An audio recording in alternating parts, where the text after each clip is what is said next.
আপনার সন্তানটি হয়তো বা অনেক ছোট, সে হঠাৎ করে মিথ্যা বলা শুরু করেছে। এতে আপনাকে কয়েকটি বিষয় বুঝতে হবে বা কয়েকটি বিষয় খেয়াল রাখতে হবে। সে কার সাথে চলছে সে বিষয়টা খেয়াল রাখতে হবে। হয়তো বা সেখান থেকে অনুপ্রাণিত হয়েই বা কারো কাছ থেকে শিখে সে মিথ্যা বলাটা শুরু করেছে, অথবা এমনটি হতে পারে আপনার পরিবারের লোকজন মিথ্যা কথা বলে, সেগুলো দেখে দেখে সে আসলে আয়ত্ত করছে বা রপ্ত করে ফেলছে।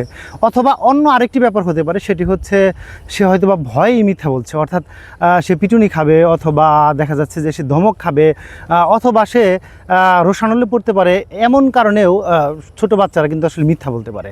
মিথ্যা বলার বেশ কয়েকটি কারণ থাকে। এই কারণগুলো আসলে আবার আরেকটি ব্যাপার আছে, নৈতিকতা বোধ হয়তো বা তাদেরকে একটু কম দেওয়া হচ্ছে। নৈতিক বিষয়গুলো তাদেরকে শেখাতে হবে। আর আমি কিন্তু আগেও বলেছি, নৈতিক বিষয়গুলো আসলে কেউ ওইভাবে মুখে বলিয়ে ক্লাস নিয়ে পড়াশোনা করিয়ে নৈতিক বিষয়গুলো শিক্ষা দেওয়া যায় না। নৈতিক বিষয়গুলো বেশিরভাগ ক্ষেত্রেই অধিকাংশ নৈতিক শিক্ষায় আসে পরিবার থেকে। পরিবারের বাকিরা যেরকম আচরণ করবে বা যেরকম নৈতিকতা আর মধ্যে থাকবে, ঠিক সেভাবেই আপনার সন্তানও কিন্তু গড়ে উঠবে। তো এজন্য সন্তান মিথ্যা বলা শুরু করলে অবশ্যই আগে খতিয়ে দেখুন যে সে কেন মিথ্যা বলছে।